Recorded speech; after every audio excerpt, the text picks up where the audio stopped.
저는 박금순이라고 합니다. 올해 76이에요. 정말 큰일 날 뻔했던 제 이야기 좀 들어주세요. 저는 평생을 착하게만 살았어요. 남 눈치 보고 말 한마디 함부로 못하고요. 시집 와서는 시어머니 눈치, 남편 눈치 보며 살았고, 아이 낳고 나서는 자식 잘 되는 것만 바라보며 살았죠. 그렇게 70평생을 남을 위해 살아왔는데, 제가 처음으로 제 인생의 주인이 되어본 날이 있었어요. 그날 밤 이야기를 해볼까 합니다. 모든 것은 칠흑 같은 어둠이 온 세상을 삼켜버린 어느 새벽 아주 갑작스럽게 시작되었답니다. 저는 혼자 삽니다. 남편 영식이가 세상을 떠난 지 벌써 12년이에요. 하나뿐인 아들 상훈이는 대기업에 다니고 있고요. 손녀 지수는 대학교 2학년이랍니다. 며느리 수진이는 뭐 착하죠. 말수는 좀 적지만요.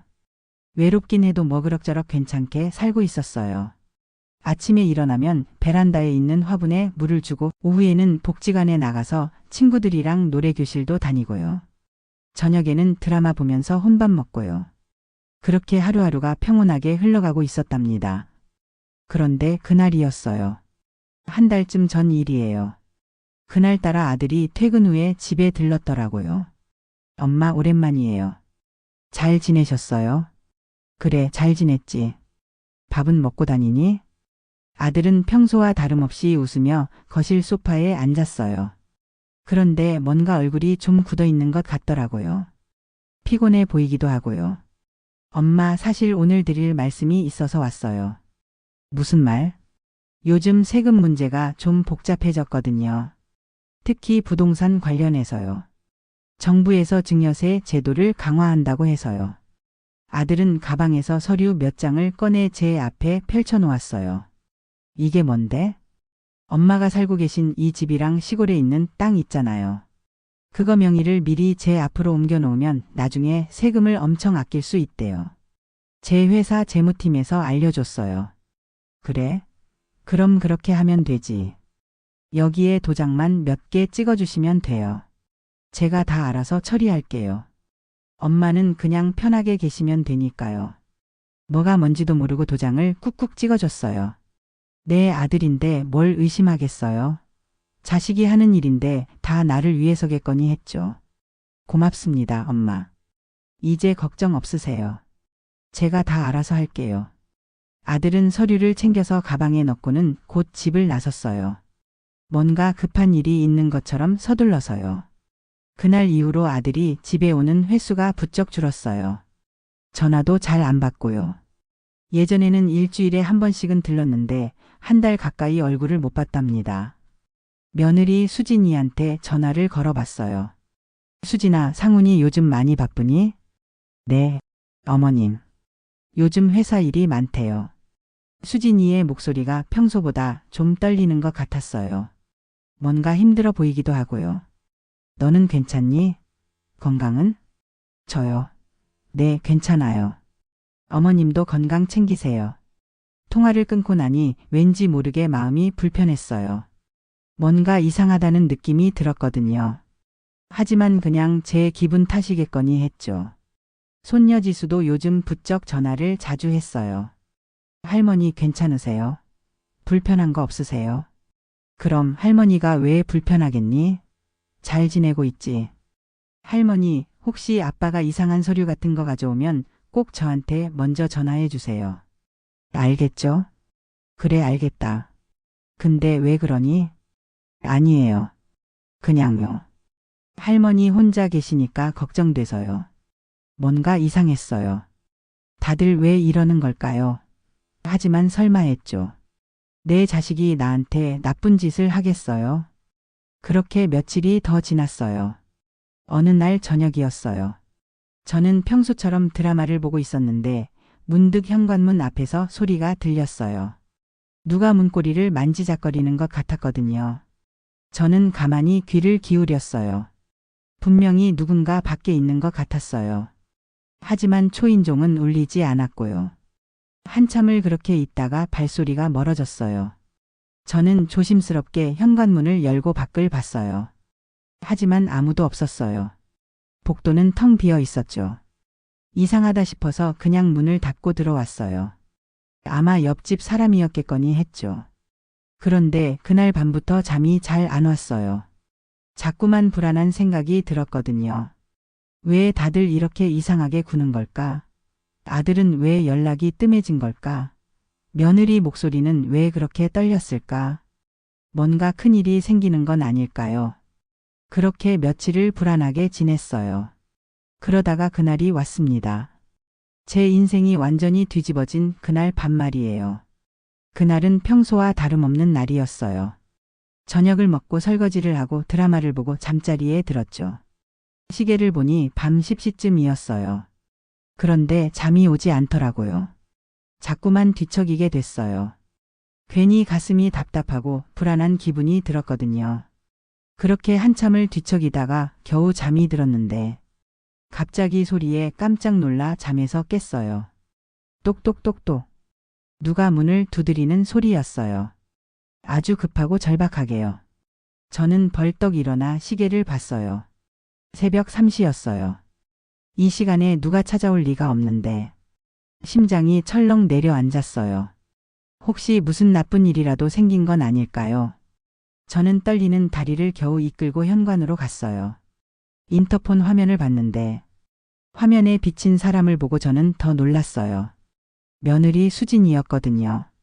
머리는 산발이었고 얼굴은 눈물과 땀으로 범벅이 되어 있었어요. 마스크도 안 쓰고 옷도 아무렇게나 입은 채였죠. 평소에 단정하기로 소문난 수진이가 저런 모습이라니요.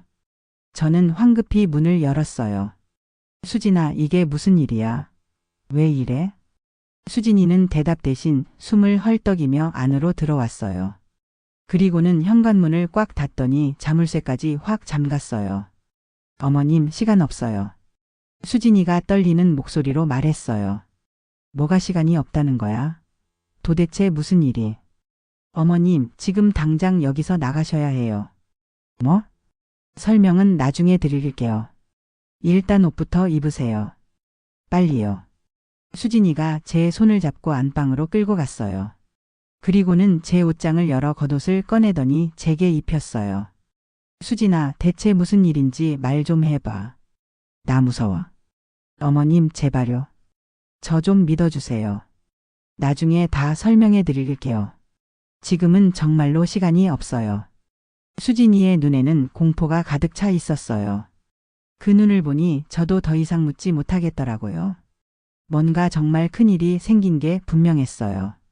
저는 수진이가 시키는 대로 서둘러 옷을 입었어요. 잠옷 위에 겉옷을 걸치고 신발을 신었죠. 지갑이나 핸드폰도 챙기지 못했어요. 어머님, 가요. 빨리요. 수진이가 제 손을 꽉 잡고 현관문을 열었어요. 그리고는 제 손을 잡고 복도로 나섰죠. 엘리베이터를 기다릴 시간도 없다는 듯이 수진이는 비상계단 쪽으로 저를 끌고 갔어요. 12층에서 1층까지 계단으로 내려가야 했어요. 수진아, 천천히 가. 할머니가 따라가기 힘들잖아. 죄송해요, 어머님. 하지만 정말 빨리 가야 해요. 수진이의 손에서 땀이 흥건히 배어나오는 게 느껴졌어요. 저도 모르게 더 긴장이 됐죠.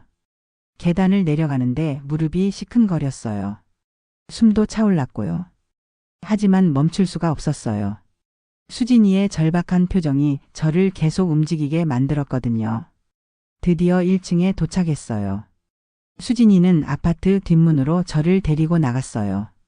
그리고는 뒤도 돌아보지 않고 골목길로 뛰기 시작했어요. 저도 영문도 모른 채 수진이를 따라 달렸어요.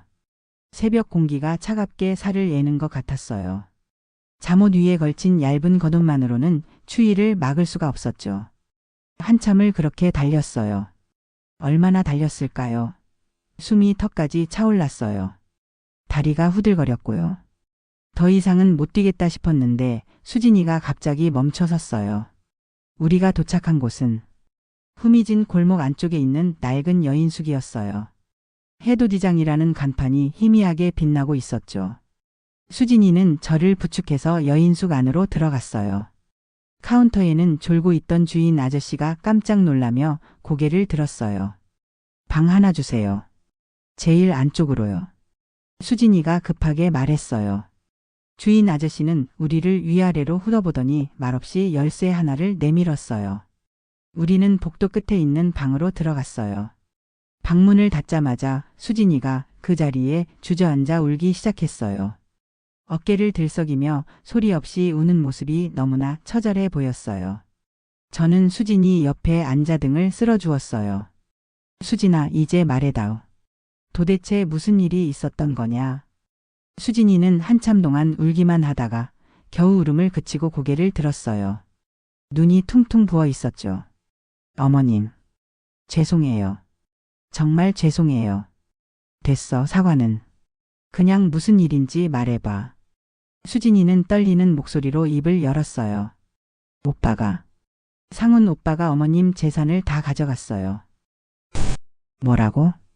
한 달 전에 어머님께 도장 받은 서류 있잖아요.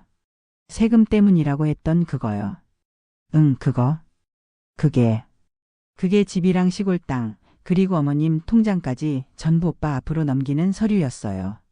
저는 귀를 의심했어요. 뭐라고요? 제 재산을 전부? 그게 무슨 소리야? 상훈이가 왜 그런 짓을? 그게 다가 아니에요. 수진이가 더 큰 충격을 말하려는 듯 입술을 깨물었어요. 내일. 아니, 오늘이죠. 오늘 오전 10시에 이 집을 다른 사람한테 팔기로 했대요. 계약금도 이미 받았고요. 머리를 한 대 세게 얻어맞은 것 같았어요. 눈앞이 캄캄해졌어요. 그럼 나는 어떻게 되는 건데? 요양원이요. 수진이의 목소리가 더 작아졌어요. 어머님을 시골 깊숙한 곳에 있는 요양원으로 보낼 계획이었대요. 한번 들어가면 나오기 힘든 그런 곳이요. 숨이 안 쉬어지는 것 같았어요. 가슴이 막히는 것 같았고요.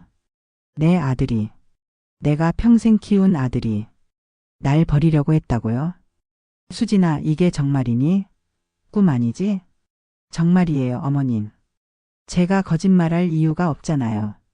저는 한참 동안 아무 말도 할 수가 없었어요. 그저 낡은 방 벽지만 멍하니 바라볼 뿐이었죠. 수진이가 다시 입을 열었어요. 사실은요. 도박이에요. 뭐? 오빠가 인터넷 도박에 빠졌어요. 처음에는 작은 돈으로 시작했는데 점점 금액이 커지더니 이제는 감당할 수 없을 정도로 커졌어요. 도박이라니. 빚이 너무 많아요, 어머님. 사채까지 손을 댔어요. 매일같이 전화가 와요. 돈 갚으라고요. 집 앞에까지 사람들이 와서 협박하고요. 수진이가 가방에서 서류 몇 장을 꺼냈어요. 이거 오빤 서재 금고에서 몰래 가져온 거예요. 서류를 펼쳐보니 빨간 글씨로 쓰인 독촉장들이었어요. 최종 경고, 법적 조치 예고 같은 무서운 문구들이 가득했죠. 금액을 보고 저는 정말로 기절할 뻔했어요. 2천만 원, 3천만 원. 도대체 얼마나 빌린 거예요? 그래서 어머님 재산으로 빚을 갚고 남은 돈으로는 어디론가 도망가려고 했던 거예요. 도망을? 어디로? 지방이요. 아예 다른 도시로 가서 새로 시작하겠대요.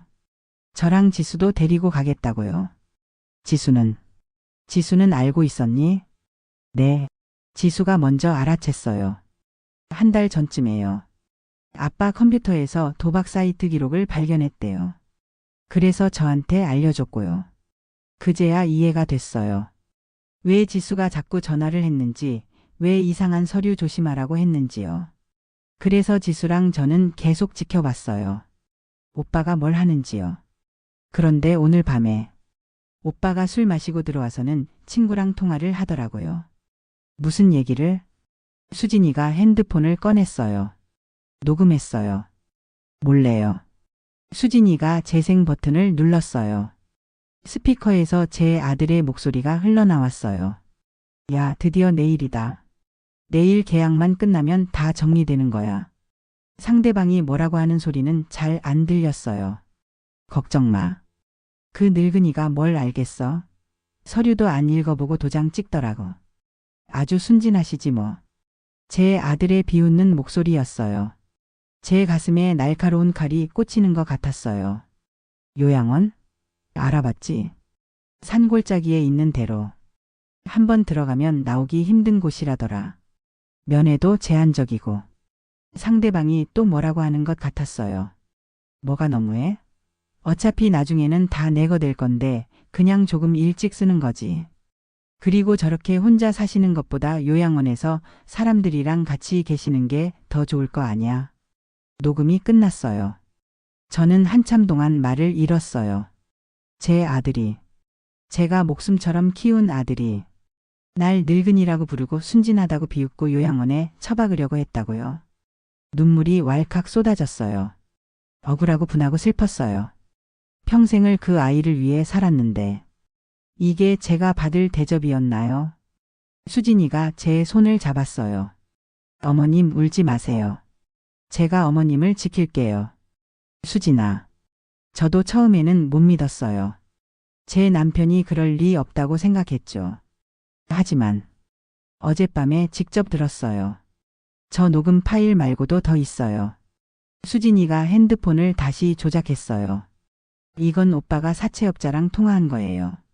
또 다른 녹음이 재생됐어요. 네, 사장님. 걱정 마세요. 내일이면 큰돈이 들어와요. 집 팔면 5억은 나올 거예요. 거기서 사장님 빚부터 깨끗이 갚을게요.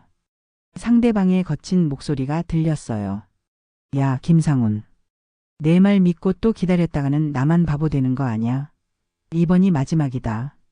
내일 돈 안 들어오면 그땐 가만 안 둬. 네. 알겠습니다. 꼭 갚을게요. 녹음이 끝났어요. 제 아들의 목소리는 비굴하고 초라했어요. 자존심도 뭐도 다 팔아버린 사람의 목소리였죠. 5억이요, 어머님. 어머님 집 2억이나 해요. 그걸 오빠가 몰래 팔아버리려고 했어요. 저는 고개를 저었어요. 집값이 문제가 아니었어요. 제 아들이 저를 돈으로만 본 게 문제였어요. 저를 사람이 아니라 그냥 처리해야 할 짐으로만 본 게 문제였죠. 지금 몇 시야? 새벽 4시요. 계약 시간은? 오전 10시래요. 집에서요. 6시간 남았네요. 6시간 안에 제가 뭘 할 수 있을까요? 저는 눈물을 닦고 일어났어요. 슬퍼하고 있을 시간이 없었어요. 지금은 정신 바짝 차리고 제 인생을 지켜내야 할 때였죠. 수진아, 고마워. 내가 아니었으면 나 진짜 큰일 날 뻔했다. 어머님. 이제부터 내가 시키는 대로만 해. 알겠지? 제 목소리가 놀랍도록 차분하게 나왔어요. 70평생 처음 느껴보는 감정이었어요. 분노였죠. 하지만 감정에 휩쓸리는 분노가 아니라 아주 차갑고 냉정한 분노였어요. 이제부터 저는 싸워야 했어요. 제 인생을 지키기 위해서요. 수진아, 내 핸드폰 좀 빌려줘. 저는 수진이 핸드폰으로 전화 한 통을 걸었어요. 새벽이었지만 받아줄 거라고 믿었어요. 따르릉. 여보세요? 박 형사님, 저예요. 박금순. 아이고, 금순 누님. 이 새벽에 무슨 일이세요? 박 형사님은 남편 영식이랑 절친한 친구였어요. 형사로 30년을 일하다가 작년에 정년퇴직하셨죠. 형사님, 큰일이에요. 지금 좀 만나 뵐 수 있을까요? 무슨 일인데 그러세요? 목소리가 왜 그래요? 전화로는 설명이 어려워요. 제발 좀 만나주세요. 제 다급한 목소리를 들은 박 형사님이 잠시 망설이다가 대답했어요. 알겠습니다. 어디로 갈까요? 여기 위치 보낼게요. 빨리 와주세요. 전화를 끊고 저는 수진이를 봤어요. 수진아, 내가 가져온 서류 다 있지? 네, 여기다 있어요. 수진이가 가방에서 서류 뭉치를 꺼냈어요. 부동산 매매 계약서, 통장 양도증서, 사채업자들의 독촉장까지 전부요. 잘했어. 이거면 충분해. 30분쯤 지났을까요? 노크 소리가 들렸어요. 저는 조심스럽게 문을 열었어요. 박 형사님이 서 계셨어요. 평소와 달리 운동복 차림이었죠. 누님, 도대체 무슨 일이? 박 형사님이 방 안을 둘러보더니 저와 수진이의 얼굴을 번갈아 보셨어요. 일단 앉으세요. 말씀드릴게요. 저는 박 형사님께 모든 걸 설명했어요.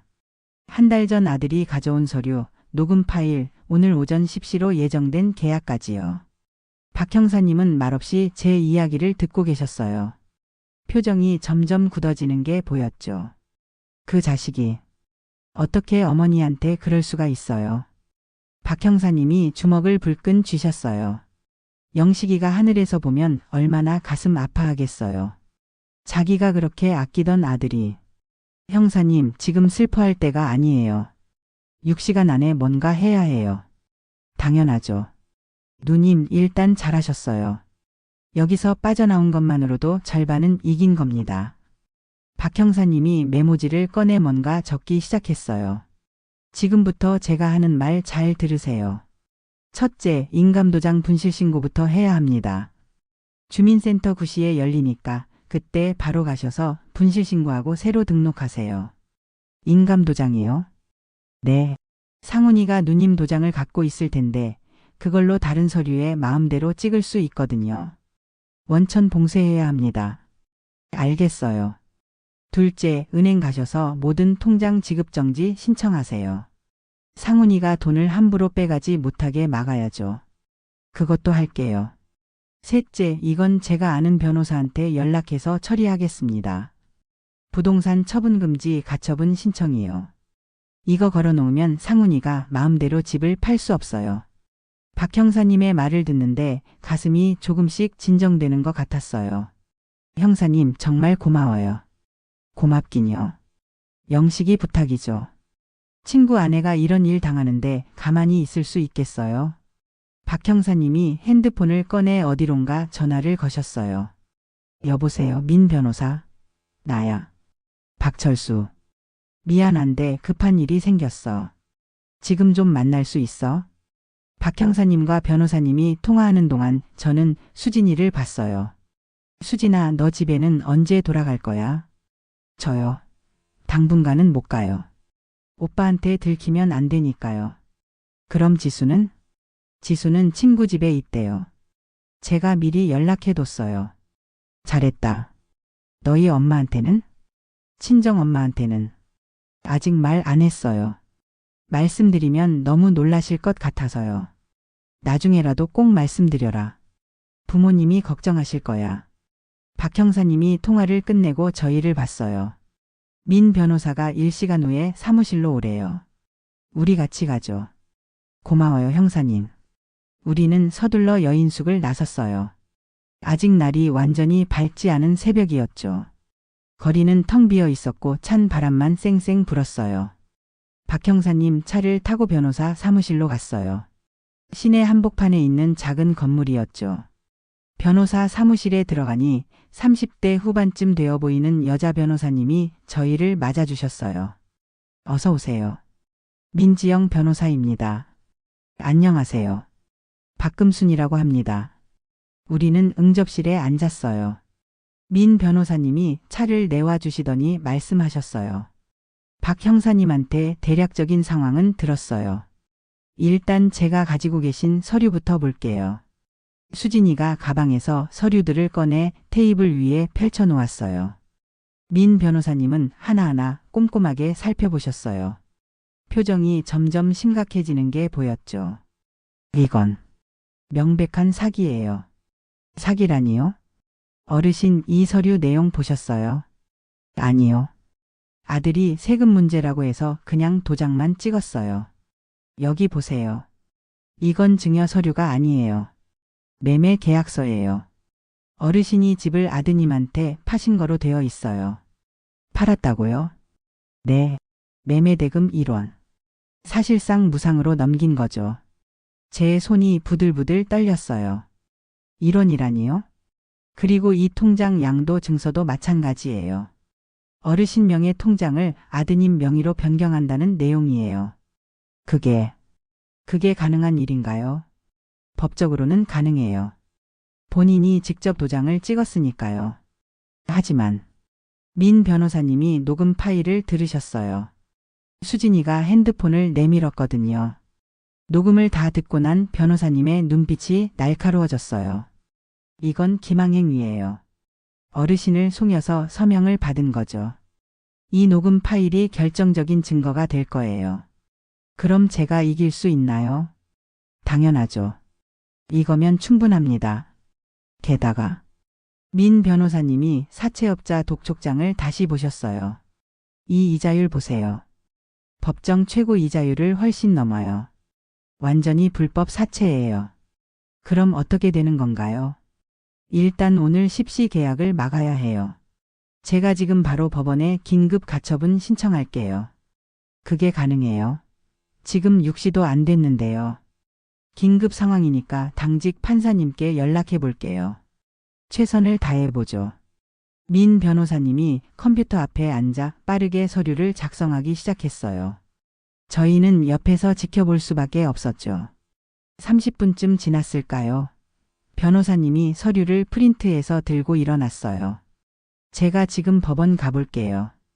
어르신은 9시 되면 주민센터 가셔서 인감 처리하시고요. 알겠습니다. 그리고 은행도 가셔야죠. 박 형사님이 같이 다니시면서 도와드릴 거예요. 고맙습니다, 변호사님. 별 말씀을요. 이런 일은 꼭 바로잡아야죠. 민 변호사님이 급하게 사무실을 나가셨어요. 저희는 사무실에 남아서 시간을 보냈어요. 창밖으로 해가 떠오르고 있었죠. 박 형사님이 말씀하셨어요. 누님 배고프시죠? 근처에 국밥집 있는데 거기 가서 아침이나 먹어요. 그래요. 나도 배가 좀 고프네요. 우리는 근처 국밥집으로 갔어요. 따끈한 국밥을 먹으니 얼어붙었던 몸이 조금 녹는 것 같았어요. 누님 걱정 마세요. 다 잘 될 거예요. 고마워요, 형사님. 형사님 아니었으면 어쩔 뻔했어요. 영식이 못 끼죠. 친구 아내를 제가 당연히 도와야죠. 식사를 마치고 우리는 주민센터로 갔어요. 9시 정각에 문이 열렸죠. 저는 창구로 가서 말했어요. 인감도장을 잃어버려서요. 분실 신고하고 새로 등록하고 싶어요. 신분증 있으세요? 네, 여기요. 직원이 서류를 내밀었어요. 저는 빠르게 작성했죠. 어르신 새 도장은 가지고 오셨어요? 아, 그게 여기 파는 곳 있어요. 저기 가셔서 하나 사오시면 돼요. 저는 주민센터 안에 있는 도장 가게로 갔어요. 제일 싼 걸로 하나 샀죠. 이걸로 등록하면 되나요? 네, 이리 주세요. 직원이 도장을 찍어보더니 고개를 끄덕였어요. 됐습니다. 등록 완료됐어요. 기존 도장은 이제 무효예요. 정말 고맙습니다. 주민센터를 나오니 한시름 놓이는 것 같았어요. 이제 상훈이가 제 옛날 도장으로는 아무것도 할 수 없게 됐으니까요. 누님, 이제 은행 가죠. 우리는 은행으로 갔어요.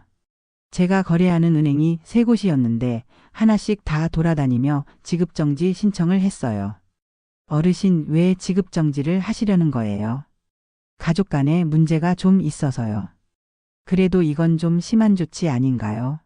다시 생각해 보시는 게 됐어요. 그냥 빨리 처리해 주세요. 3번째 은행까지 다 처리하고 나니 시간이 9시 반이었어요. 30분 후면 제 집에서 계약이 이루어질 시간이었죠. 형사님, 우리 집에 가봐요. 지금요? 위험하지 않을까요? 괜찮아요. 제가 직접 봐야겠어요. 제 눈으로요. 박 형사님이 망설이다가 고개를 끄덕였어요. 알겠습니다. 그럼 제가 같이 가죠. 우리는 제 아파트로 향했어요. 차를 아파트 입구에 세우고 조금 떨어진 곳에서 지켜봤죠. 9시 50분쯤 됐을 때 낯선 차 한 대가 아파트 주차장에 들어왔어요. 중년 부부로 보이는 두 사람이 차에서 내렸어요. 아마 집을 사기로 한 사람들이겠죠. 그들은 저희 아파트 동으로 들어갔어요. 시작되네요. 박 형사님이 중얼거렸어요. 저는 가슴이 쿵쾅거렸어요. 제 아들이 저 사람들한테 제 집을 팔아넘기려고 하고 있다는 게 믿기지 않았어요. 10시가 됐어요. 저는 차에서 내렸어요. 누님, 어디 가세요? 들어가야죠. 제 집인데요. 하지만 위험해요. 괜찮아요. 같이 가주실 거죠? 박 형사님이 한숨을 쉬고 고개를 끄덕였어요. 우리는 엘리베이터를 타고 12층으로 올라갔어요. 제 집 앞에 섰어요. 문 안에서 사람들 이야기하는 소리가 들렸죠. 저는 초인종을 눌렀어요. 띠링띠링.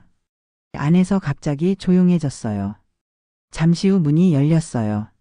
제 아들 상훈이가 나타났어요. 엄마?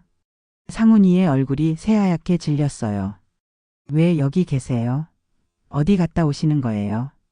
내가 내 집에 왜 있으면 안 돼? 내가 팔아먹으려고 하니까 급하게 나갔다가 다시 왔지. 제 차가운 목소리에 상훈이가 당황하는 게 보였어요. 무슨 말씀이세요? 팔아먹다니. 그만해.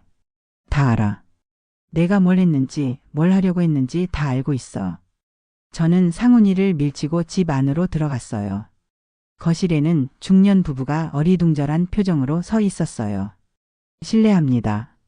저는 이 집 주인 박금순입니다. 아, 네. 안녕하세요. 저희는 이 집을 사기로. 죄송하지만 계약은 무효예요. 제 동의 없이 진행된 불법 계약이거든요. 네? 무슨 말씀이세요? 제가 가방에서 서류를 꺼냈어요. 민 변호사님이 주신 가처분 결정문이었죠. 아침에 변호사님한테서 연락이 왔었어요. 긴급 가처분이 받아들여졌다고요. 이게 법원 가처분 결정문이에요. 이 집은 지금 처분금지 상태예요. 누구도 팔 수 없어요. 중년 부부가 서류를 보더니 당황한 표정을 지었어요. 이게 무슨... 김상훈 씨, 이게 대체 어떻게 된 일이에요? 상훈이가 말을 더듬었어요. 저기. 이건 오해예요. 제가 설명을. 오해가 아니야, 상훈아. 박 형사님이 앞으로 나섰어요. 저는 전직 형사 박철수라고 합니다. 지금 김상훈 씨가 하려던 일은 명백한 사기예요. 어머니를 속여서 재산을 빼돌리려고 한 거죠. 뭐라고요? 중년 남자가 화난 표정을 지었어요. 우리가 계약금까지 냈는데 사기라니요? 당장 돈 돌려주세요. 계약금은 제가 책임지고 돌려드리겠습니다. 박 형사님이 말씀하셨어요. 일단 이 집은 더 이상 매매가 불가능해요. 법원 결정이니까요. 중년 부부는 화가 나서 나가버렸어요. 문이 쾅 하고 닫혔죠. 이제 거실에는 저 박 형사님, 수진이, 그리고 상훈이만 남았어요. 상훈이는 소파에 털썩 주저앉았어요. 얼굴이 흑빛이었죠. 엄마. 어떻게 알았냐고? 수진이가 다 말해줬어. 내가 뭘 하려고 했는지. 수진이가. 상훈이가 고개를 들어 수진이를 봤어요. 수진이는 고개를 돌렸죠. 여보, 당신 어떡해. 나한테 여보라고 부르지 마. 나 이제 당신 아내 아니야. 수진이의 목소리가 차갑게 가라앉았어요. 이혼할 거야. 어머님한테 이런 짓을 한 사람이랑은 단 하루도 더 못 살겠어. 수진아, 나 설명할게. 내가 왜 이렇게 됐는지. 설명은 됐어. 다 알아. 도박 빚 때문이잖아. 그것도 모자라서 사채까지 쓴 거 다 알아. 상훈이가 더 이상 아무 말도 하지 못했어요. 저는 아들 앞에 섰어요. 상훈아, 내가 왜 이렇게 됐는지 나도 알고 싶어. 내가 너를 어떻게 키웠는데 이런 짓을 하니? 엄마. 미안해. 미안하다고? 그게 다야? 제가 잘못했어요. 상훈이가 고개를 숙였어요. 처음에는 작은 돈이었어요. 그냥 심심풀이로 시작한 거였어요. 근데 점점 금액이 커지고 잃은 걸 만회하려고 더 크게 걸고 그러다 보니까 그래서 내 엄마 재산에 손을 댔어. 나를 요양원에 처박으려고 했어. 그건 제가 정신이 없어서. 정신이 없어서라고? 제 목소리가 커졌어요. 내가 정신이 없어서 내 엄마를 버리려고 한 거야. 40년을 키운 내 엄마를. 죄송해요, 엄마. 정말 죄송해요. 상훈이가 무릎을 꿇었어요. 빚이 너무 많아서. 감당이 안 돼서. 다른 방법이 없었어요. 다른 방법이 없었다고? 내 엄마한테 솔직하게 말하는 건 방법이 아니었어. 말씀드릴 수가 없었어요. 너무 부끄러워서. 부끄러운 줄은 알았구나. 근데 그걸 숨기려고 더 나쁜 짓을 한 거잖아. 저는 한숨을 내쉬었어요. 상훈아, 나 너 낳고 키우느라 평생을 살았어. 내 아버지 일찍 세상 떠나서 혼자 2번 일하면서 너 대학 보냈어. 내가 잘 되는 게 내 유일한 기쁨이었어. 엄마. 근데 내가 나한테 이렇게 갚는구나. 나를 늙은이라고 부르고 순진하다고 비웃고 요양원에 처박으려고 하고. 엄마 그건 다 녹음됐어. 내가 친구랑 통화한 거. 수진이가 녹음했거든. 상훈이의 얼굴이 더 하얗게 변했어요. 그리고 이건. 저는 사채업자 독촉장들을 꺼내 상훈이 앞에 던졌어요. 도박 빚이 얼마야? 5천만 원? 그것도 모자라서 사채까지? 엄마. 제발. 제발은 무슨. 이제 와서 빌어봤자 소용없어. 저는 가방에서 또 다른 서류를 꺼냈어요. 이게 뭔지 알아? 고소장이야. 고소장? 너를 사기죄로 고소하는 거야. 내가 나한테 한 짓은 명백한 범죄거든. 엄마, 제발 그러지 마세요. 제가 정말 잘못했어요. 상훈이가 제 발을 붙잡았어요. 엄마 한 번만 용서해 주세요. 다시는 이런 짓 안 할게요. 한 번만? 너 도박한 게 언제부터야? 1년, 2년, 3년이요. 3년 동안 거짓말한 거야. 나한테, 수진이한테, 지수한테. 그런 내가 이제 와서 한 번만 용서해 달라고. 저는 상훈이의 손을 뿌리쳤어요. 상훈아, 나 너한테 실망했어. 내가 내 아들이라는 게 부끄러워. 엄마. 지금부터 너는 2가지 중에 하나를 선택해. 첫째, 내가 이 고소장을 경찰서에 제출한다. 그럼 너는 감옥에 갈 거야.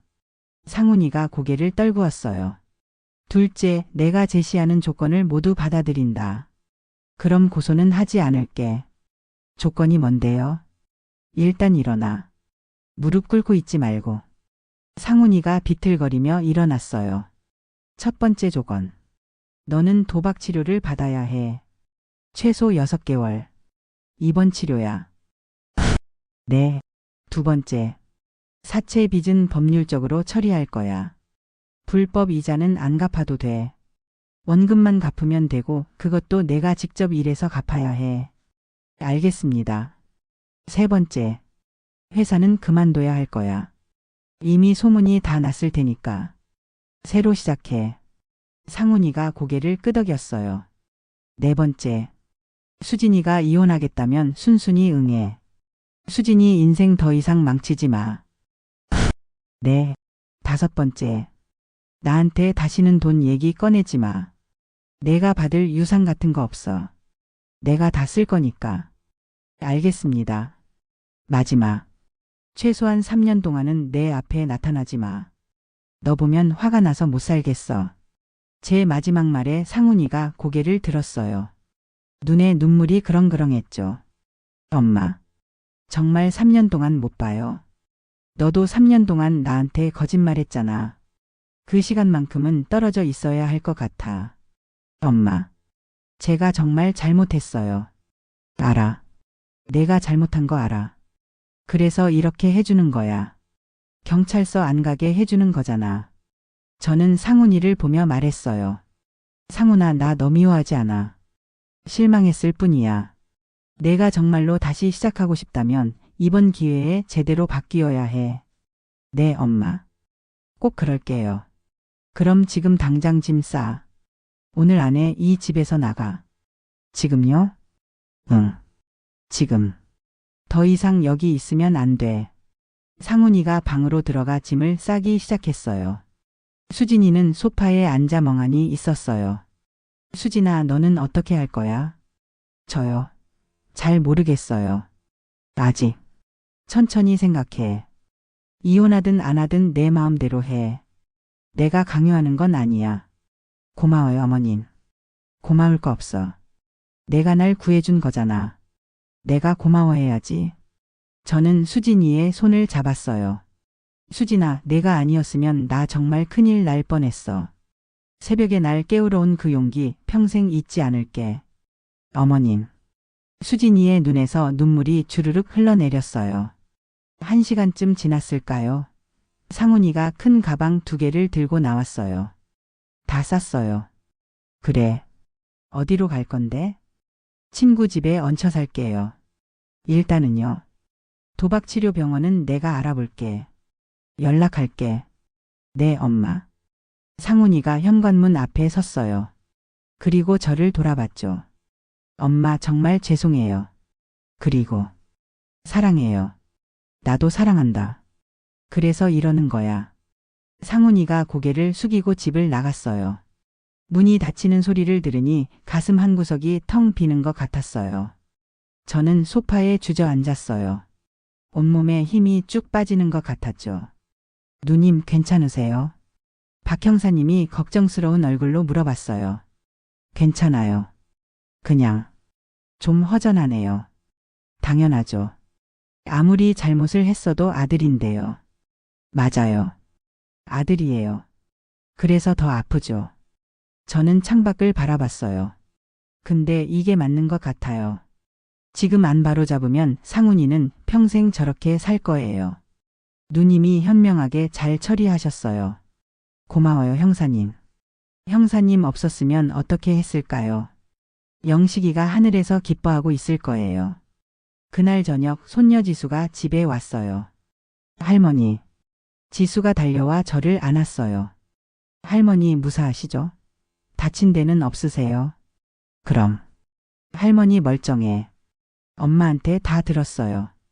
할머니가 얼마나 용감하게 하셨는지요. 용감하긴. 그냥 살려고 발버둥 친 거지. 지수가 제 손을 꼭 잡았어요. 할머니 아빠 때문에 정말 죄송해요. 아니야.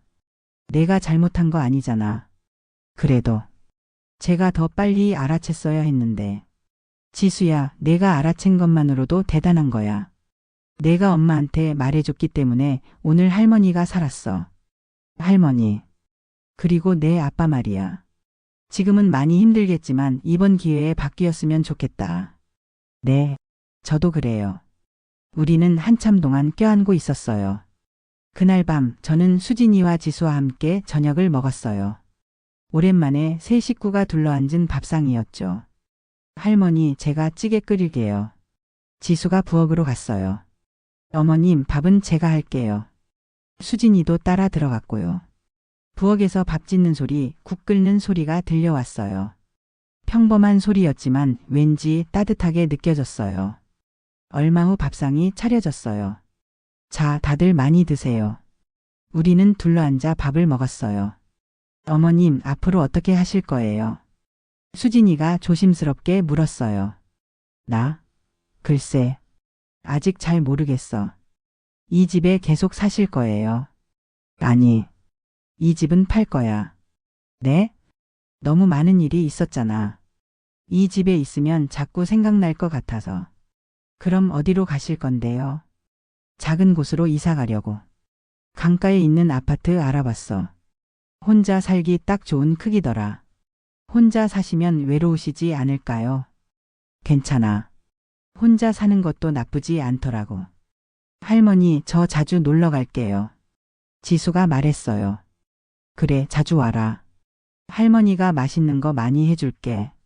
저도 자주 찾아뵐게요, 어머님. 수진이도 말했어요. 고마워. 너희 둘이 있어서 할머니는 행복해.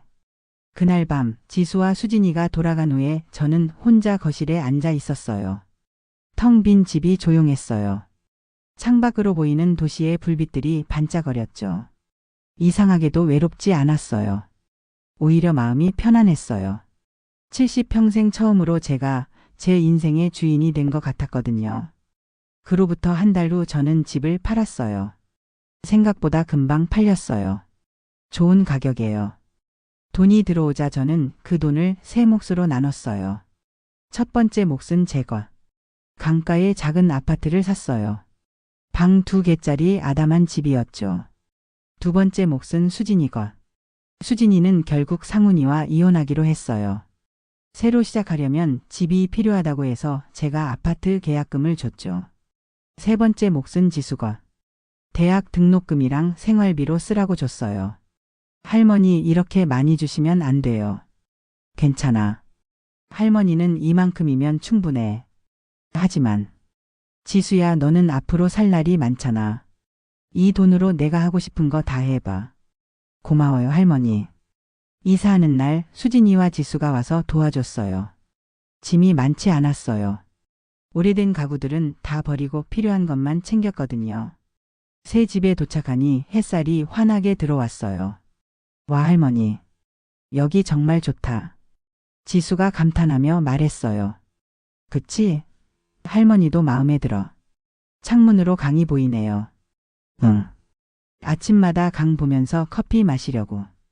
우리는 함께 짐을 풀고 가구를 배치했어요. 저녁이 되자 수진이가 말했어요. 어머님, 오늘 첫날인데 저희가 저녁 차려드릴게요. 고마워. 수진이와 지수가 부엌에서 뭔가 만들기 시작했어요. 저는 소파에 앉아 창밖을 바라봤어요. 강 위로 노을이 지고 있었어요. 붉고 오렌지빛 하늘이 정말 아름다웠죠. 문득 눈물이 났어요. 슬퍼서가 아니었어요. 오히려 기뻐서였어요. 제 인생에서 가장 힘든 시간을 지나왔지만 그 덕분에 진짜 제 인생을 찾은 것 같았거든요. 할머니, 밥 다 됐어요. 지수가 불렀어요. 저는 눈물을 닦고 식탁으로 갔어요. 식탁에는 따뜻한 음식들이 가득 차려져 있었어요. 자, 건배해요. 지수가 물잔을 들었어요. 새 출발 축하해요. 건배. 우리는 물잔을 부딪혔어요. 딸그랑 맑은 소리가 났죠. 그날 밤 수진이와 지수가 돌아간 후에 저는 혼자 베란다에 나갔어요. 밤하늘에 별이 반짝이고 있었어요. 영식아, 보고 있어? 저는 하늘을 향해 말했어요. 우리 상훈이가 많이 아프겠다. 하지만 이게 그 아이를 위한 길인 것 같아. 바람이 살랑 불었어요. 나 이제 괜찮아. 걱정하지 마. 혼자서도 잘 살 수 있어. 별이 더 밝게 빛나는 것 같았어요. 당신도 편히 쉬어. 나 이제 제대로 살아볼게. 그 후로 저는 새로운 일상을 시작했어요. 아침에 일어나면 강가를 산책했어요. 복지관에도 다시 나가기 시작했고요. 새로운 친구들도 사귀었어요. 같은 아파트에 사는 할머니들이랑 친해졌죠. 일주일에 한 번씩은 지수가 놀러 왔어요. 주말마다 수진이도 들렀고요. 어머님, 저 이번에 취직했어요. 어느 날 수진이가 말했어요. 정말? 축하해. 작은 회사지만 분위기가 좋대요. 잘 됐다. 새 출발하는구나. 네. 어머님 덕분이에요. 내가 뭘 했다고. 용기를 주셨잖아요. 저도 제 인생의 주인이 될 수 있다는 걸요. 수진이의 얼굴이 한 달 전보다 훨씬 밝아져 있었어요. 할머니, 저도 좋은 소식 있어요. 지수가 말했어요. 뭔데? 장학금 받았어요. 성적 장학금이요. 정말? 우리 지수 대단한데? 할머니가 준 돈 아껴 쓸 수 있겠어요. 아니야. 그 돈은 내가 하고 싶은 거 하라고 준 거야. 고마워요, 할머니. 저 정말 열심히 살게요. 그래, 잘하고 있어. 석 달쯤 지났을까요? 박 형사님한테서 연락이 왔어요. 누님, 상훈이 소식 들으셨어요? 아니요. 무슨 일 있어요? 도박치료센터에서 잘 지내고 있대요. 프로그램 열심히 받고 있다고. 그래요? 다행이네요. 그리고 말이죠. 사채 문제도 거의 정리됐어요. 민 변호사가 잘 처리해줬어요. 정말요? 다행이다. 원금만 갚으면 되는데 상훈이가 센터에서 나오면 일자리도 알아봐준대요. 고마운 일이네요. 영식이 친구들한테 부탁했어요. 다들 상훈이 일 잘했던 거 기억하더라고요. 술 깨고 정신만 차리면 다시 기회 줄 수 있다고. 정말 감사해요, 형사님. 별 말씀을요. 친구 아들인데요. 전화를 끊고 나니 마음이 한결 가벼워졌어요. 상훈이가 잘 지내고 있다니 다행이었어요. 6개월이 지났어요. 제 새 집에서의 생활도 이제 익숙해졌죠. 어느 날 저녁 초인종이 울렸어요. 문을 열었더니 상훈이가 서 있었어요. 6개월 만에 보는 얼굴이었죠. 엄마. 상훈이는 많이 달라져 있었어요. 살이 빠져서 얼굴이 갸름해졌고 눈빛이 예전과 달리 맑았어요. 들어와. 상훈이가 조심스럽게 집 안으로 들어왔어요. 앉아. 우리는 마주 앉았어요. 한참 동안 침묵이 흘렀죠. 엄마, 죄송해요. 상훈이가 먼저 입을 열었어요. 그동안 정말 많이 생각했어요. 제가 얼마나 나쁜 짓을 했는지요. 그래. 센터에서 상담 많이 받았어요. 왜 제가 도박에 빠졌는지, 왜 엄마한테 그런 짓을 했는지. 그래서 답을 찾았어? 네. 제가 너무 겁쟁이였어요. 상훈이의 눈에 눈물이 고였어요. 회사 생활이 힘들었어요. 경쟁이 너무 치열하고 성과 압박도 심하고 도망치고 싶었어요. 그래서 도박을 시작한 거예요. 도망치려고? 네. 도박할 때만은 그 모든 게 잊혔거든요. 근데 그게 더 큰 지옥이었어요. 그래서 이제는 도망치지 않으려고요. 제대로 맞서려고요. 상훈이가 고개를 들었어요. 엄마, 저 일자리 구했어요. 정말? 네. 작은 회사지만요. 박 형사님이 소개해 주셨어요. 다음 주부터 출근해요. 잘 됐다. 그리고 수진이한테 제대로 사과하려고요. 용서 못 받아도 어쩔 수 없지만 그래도 사과는 해야 할 것 같아서요. 그래, 그렇게 해. 엄마도. 상훈이가 무릎을 꿇었어요. 엄마도 용서해 주세요. 제가 정말 잘못했어요. 저는 한숨을 쉬었어요. 일어나. 무릎 꿇지 마. 엄마. 너 용서 안 한다고 했어? 네? 나 화났었어. 엄청 화났었지. 근데 그게 너를 안 사랑해서가 아니었어. 제 목소리가 떨렸어요. 너를 사랑하니까 화가 났던 거야. 내가 망가지는 게 싫어서 화가 났던 거지. 엄마. 지금 내가 바뀌려고 노력하는 거 보니까 조금 마음이 풀렸어. 상훈이가 울기 시작했어요. 엄마, 고마워요. 진짜 고마워요. 됐어. 일어나. 밥 먹었어? 아직은. 그럼 뭐라도 먹고 가. 할머니가 해줄게. 네, 엄마. 그날 저녁 저는 오랜만에 아들과 밥을 먹었어요. 대화는 많지 않았지만 그래도 괜찮았어요. 예전처럼은 아니었지만 새로운 시작인 것 같았죠. 밥을 다 먹고 상훈이가 일어났어요. 엄마, 저 이제 가볼게요. 그래. 조심해서 가. 자주 올게요. 응. 힘들면 연락해. 네. 사랑해요, 엄마. 나도.